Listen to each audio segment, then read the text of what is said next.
ہندوستان اس وقت کورونا کی تیسری لہر کا سامنا کر رہا ہے۔ اگرچہ حالات میں بتدریج بہتری آ رہی ہے، تاہم ہلاکتوں کی تعداد میں مسلسل اضافہ تشویشناک ہے۔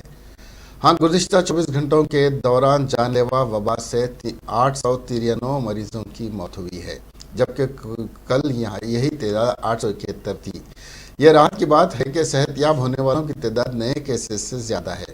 واضح ہے کہ گزشتہ 24 گھنٹوں کے دوران ملک میں 2,34,281 نئے کیسز سامنے آئے ہیں، اور اس کے ساتھ ہی کیسز کی مجموعی تعداد 4,10,92,522 ہو گئی ہے۔ اس دوران 62,22,682 افراد کووڈ ویکسین لگائی گئی ہیں، جس سے اتوار کی صبح 7 بجے تک 1,65,60,60,692 افراد کو کووڈ ویکسین لگائی جا چکی ہے۔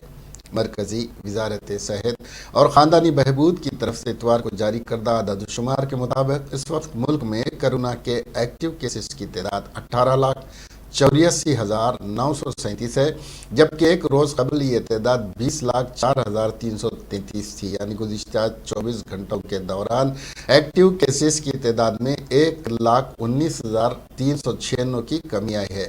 ملک میں اس وقت ایکٹیو کیسز کی شرح 4.59% ہے۔